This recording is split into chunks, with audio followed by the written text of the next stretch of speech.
ಹಲವಾರು ದಿನಗಳಿಂದ ಮೆಕ್ಕೆಜೋಳ ಖರೀದಿ ಕೇಂದ್ರ ಆರಂಭದ ಬೇಡಿಕೆಗಾಗಿ ರೈತರು ನಡೆಸ್ತಾ ಇದ್ದಂತಹ ಹೋರಾಟಕ್ಕೆ ಸರ್ಕಾರ ಮಣಿದು ಅಧಿಕೃತವಾಗಿ ಮೆಕ್ಕೆಜೋಳ ಖರೀದಿ ಆರಂಭಿಸಲು ಆದೇಶವನ್ನು ಹೊರಡಿಸಿದೆ.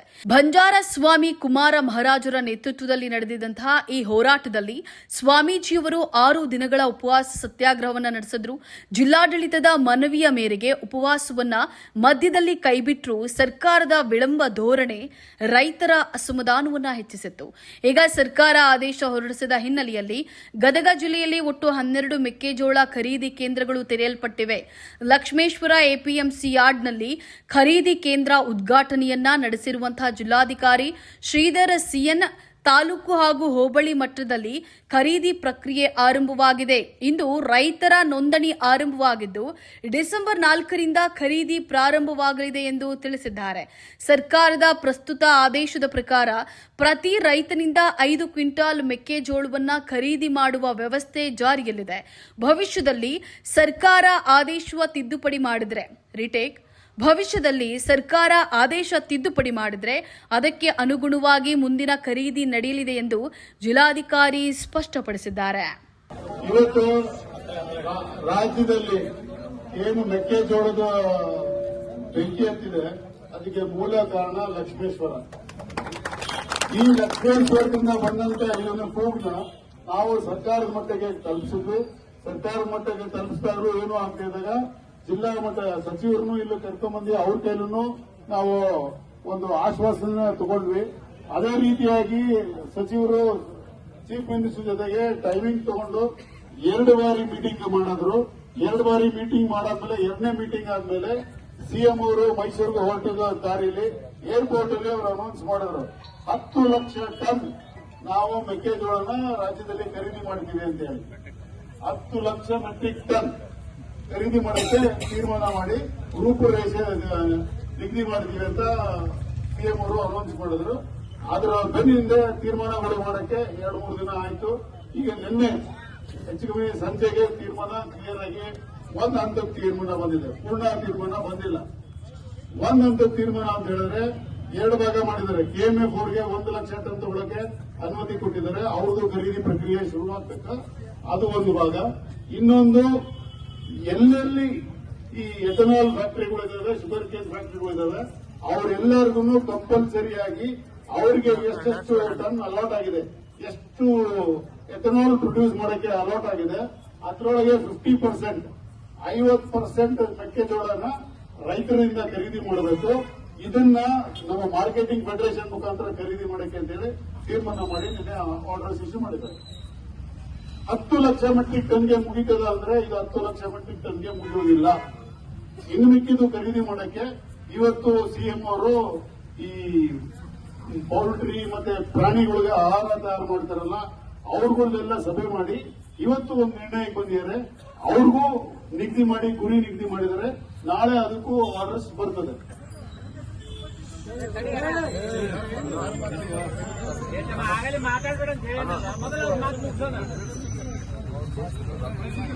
ಈಗ ಸರ್ಕಾರದ ನಿರ್ದೇಶನದಂತೆ ಇವತ್ತಿಂದ 3 ದಿನ ರಿಜಿಸ್ಟ್ರೇಷನ್ ಮಾಡ್ಕೋಬೇಕು. ಗುರುವಾರದಿಂದ ಖರೀದಿ ಸ್ಟಾರ್ಟ್ ಮಾಡಬೇಕು. ಖರೀದಿ ಮಾಡ್ಕೊಳ್ಳೋಕೆ ಗುರುವಾರದಿಂದ ಸ್ಟಾರ್ಟ್ ಆಗುತ್ತೆ. ಇವತ್ತಿಂದ ರಿಜಿಸ್ಟ್ರೇಷನ್ ಸ್ಟಾರ್ಟ್. ಇವತ್ತು ಹಲವಾರು ಕಾರಣದಿಂದ ಡಿಲೇ ಆಗಿದೆ. ಹಂಗಂತೇಳಿ ಇನ್ನೊಂದಿನ ಎಕ್ಸ್ಟ್ರಾ ರಿಜಿಸ್ಟ್ರೇಷನ್ ಮಾಡಲ್ಲ. ಇನ್ನು 2 ದಿನ ರಿಜಿಸ್ಟ್ರೇಷನ್ ಮಾಡಿಕೊಂಡು ಗುರುವಾರದಿಂದ ಖರೀದಿ ಕೇಂದ್ರ ಸ್ಟಾರ್ಟ್ ಆಗುತ್ತೆ. ಇವತ್ತು ಮಧ್ಯಾಹ್ನ ACS ಡೆವಲಪ್ಮೆಂಟ್ ಅವ್ರ ಜೊತೆ ಮೀಟಿಂಗ್ ಇತ್ತು. ಅದಾದ್ಮೇಲೆ ಸಿಎಂ ಜೊತೆಗೆ ಮೀಟಿಂಗ್ ಇತ್ತು. ನಾವು ACS ಜೊತೆ ಮಾತಾಡಿದಾಗ 5 ಕ್ವಿಂಟಾಲ್ ಅಂತ ಹೇಳಿರೋದು ಎಲ್ಲಿಗೂ ಸಾಕಾಗಲ್ಲ. ಅವರು ಬೆಳೆದಿರೋದ್ರಲ್ಲಿ ನಾವು 10% ಅಷ್ಟೇನೆ ಸಮಾಧಾನ ಮಾಡ್ತೀವಿ ಅಂದ್ರೆ ಸೆಟ್ ಆಗಲ್ಲ. ಅದನ್ನ ರಿವೈಸ್ ಮಾಡಬೇಕು ಅಂತ ಹೇಳಿದ್ವಿ. ಸಿಎಂ ಜೊತೆ ಡಿಸ್ಕಷನ್ ಮಾಡಿ ನಾವು ಅದ್ರ ಬಗ್ಗೆ ತೀರ್ಮಾನ ತಗೊಳ್ತೀವಿ ಅಂತ ಹೇಳಿದ್ರು. ಅದು ತೀರ್ಮಾನ ಏನಾಗಿದೆ ಅಂತ ನನ್ಗಿನ್ನ ತಲುಪಿಲ್ಲ. ಬಟ್ ಅದು ಚೇಂಜ್ ಆಗೋ ಸಾಧ್ಯತೆ ಬಹಳ ಹೆಚ್ಚಿದೆ. ಯಾಕಂದ್ರೆ ನನ್ನಂಗೆ 9 ಜನ DCC ಸುಳ್ಳು ನನ್ನ ಟೀಮ್ ಇದೆ. ADC ಇರ್ಬೋದು, AC ಇರ್ಬೋದು, ಅಗ್ರಿಕಲ್ಚರ್ ಮಾರ್ಕೆಟಿಂಗ್ ಫೆಡರೇಷನ್ ಇರ್ಬೋದು, ಹಲವಾರು ಜನ ಜಿಲ್ಲೆಯಲ್ಲಿ ಜಿಲ್ಲಾ ಮಟ್ಟದ ಅಧಿಕಾರಿಗಳು, ಅವರಿಗೆಲ್ಲರಿಗೂ ಮುಖವಾಗಿ ನಾನು ನಿಮಗೆ ಕಾಣಿಸ್ತಾ ಇರ್ತೀನಿ. ಎಲ್ಲಾ ಟೀಮ್ ವರ್ಕ್ ಅಲ್ಲಿ ಮಾಡಿದ್ರಿಂದನೇ ಇವತ್ತಾಗಿದ್ದು. ಇವತ್ತು ನೀವು ಮಾತಾಡ್ತಾ ಹೇಳಿದ್ರಿ ನಮ್ದು ಲಕ್ಷ್ಮೇಶ್ವರ ಕೊಟ್ಟಿರಲಿಲ್ಲ ಸೆಂಟರ್. ಆ ಒಂದು ಇತ್ಯರ್ಥ ಮಾಡಿ ಸರಿ ಮಾಡಕ್ಕೆ ನಮಗೆ ಟೈಮ್ ಆಗಿದೆ. ಇಲ್ಲಾಂದ್ರೆ ಒಂದು 3 ಗಂಟೆ 4 ಗಂಟೆಗೆ 3 ರಿಂದ 4 ಗಂಟೆ ಒಳಗೆ ನಾನು ಓಪನ್ ಮಾಡ್ತೀನಿ ಅಂತ ಹೇಳಿದ್ದೆ. ಅದನ್ನ ಇತ್ಯರ್ಥ ಪಡಿಸಕ್ಕೇನೆ ನಮ್ಗೆ ಸುಮಾರು ಟೈಮ್ ಆಯ್ತು. ನಾವೊಂದು 7-8 ಜನ ಒಂದೇ ಕಡೆ ಕೂತ್ಕೊಂಡು ಬೆಳಗ್ಗೆಯಿಂದ ಒಂದೇ ಸಮ ಬೆಂಗಳೂರಲ್ಲಿ KCS ಮೀಟಿಂಗ್ ಆಫೀಸರ್ಸ್ ಎಲ್ಲ ಒಂದೊಂದಲ್ಲ ಇನ್ನೊಂದು ಮೀಟಿಂಗ್ ಹೋಗ್ಬಿಟ್ಟಿದ್ದಾರೆ. ಒಬ್ಬೊಬ್ಬರು ಹಿಡಿದು ತೀರ್ಮಾನಗಳು ಮಾಡಿಸ್ಕೊಂಡು ಒಂದ್ ಹಂತದಲ್ಲಿ ರಿಸ್ಕ್ ಎಲ್ಲ ನಮ್ಮ ಮೇಲೆ ಇರಲಿ, ನೀವು ನಮ್ಗೆ ಓಪನ್ ಮಾಡ್ರಿ ಅಂತ ಹೇಳಿದ್ವಿ.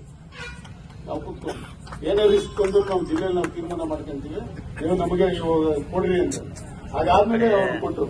ನಾವು ಧೈರ್ಯ ಇದೆ ನಮಗೆ, ನಾವು ಸರ್ಕಾರದಲ್ಲಿ ಏನು ಹೋರಾಟ ಮಾಡಿದ್ವಿ ಅದು ನಮ್ಮ ಪರವಾಗಿ ಆಗುತ್ತೆ ಅನ್ನೋದು. ಈಗ ಹೇಳಿದಷ್ಟು ತೀರ್ಮಾನ ಆಗಿದೆ. ಈಗ ಬರೋ ದಾರಿಯಲ್ಲಿ ಅವ್ರು ಹೇಳಿದ್ದಾರೆ. ಸಿಎಂ ಜೊತೆ ಡಿಸ್ಕಷನ್ ಆದಾಗಲೂ 5 ಕ್ವಿಂಟಾಲ್ ಸೇವೆ ಆಗುದಿಲ್ಲ ಅನ್ನೋದನ್ನ ಚರ್ಚೆಗೆ ಬಂದಿದೆ. ತೀರ್ಮಾನ ಏನಾಗಿದೆ ನನ್ನ ಗಮನಕ್ಕೆ ಬಂದಿಲ್ಲ. ಸೊ ಅದು ಬರುತ್ತೆ, ಅದು ಬದಲಾಗುತ್ತೆ. ಈಗ ನಮ್ಮ ಟೀಮ್ಗೆ ನಾನು ಋಣಿಯಾಗಿರ್ತೀನಿ. ಯಾಕಂದ್ರೆ ರಾತ್ರಿ 2:30 ನಾನು ರವಿಕಾಂತ್ ಅಂತ ಮಾತಾಡಿದಾಗ ನಾವು ನಾನು ಬೆಂಗಳೂರಲ್ಲಿ ರೈಲ್ ಹತ್ತುತ್ತಾ ಇದ್ದೆ. ನಮ್ಮವ್ರನ್ನೆಲ್ಲ ಇಲ್ಲಿ ಕಳಿಸ್ಕೊಟ್ಟೆ. ಈಗ ರಾತ್ರಿ 2:30 ಮಾತಾಡಿ ಬೆಳೆ 5:30 ಇವ್ರು ಬಿಟ್ಟರೆ ಅದು ಮಾತಾಡಿದ್ರು ನನ್ನ ಜೊತೆ.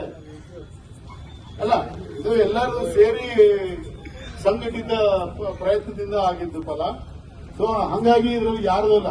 ಒಂದೇನಂದ್ರೆ ನಿಮ್ಮ ಎದುರಿಗೆ ಮಕ ನತ್ತು ಕಾಣಿಸ್ತದೆ ಅಷ್ಟೇ. ನನ್ನಿಂದ ಕೈಗೊಂಡು ಸುಮಾರು ಜನ ಕೆಲಸ ಮಾಡಿದ್ರು.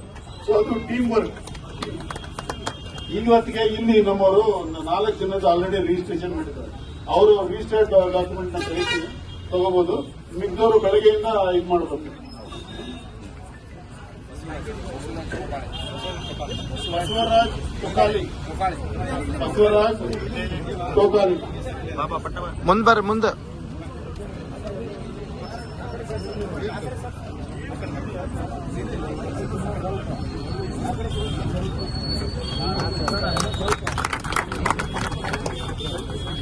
ಇನ್ನೂ ಹೆಚ್ಚುಗಾರಿಕೆ ಹೇಳ್ಬೇಕಂದ್ರೆ ಬಾಗಲಕೋಟೆ ಅವ್ರು ಸ್ಟಾರ್ಟ್ ಮಾಡಿದ್ರು, ಅವ್ರು 4 ರಿಜಿಸ್ಟರ್ ಮಾಡೋಕ್ಕಾಗಿಲ್ಲ. ನಾವು 6-7 ಮಾಡಿದೀವಿ. ನಾವು ರಾಮಣ್ಣ ಗೌರಿ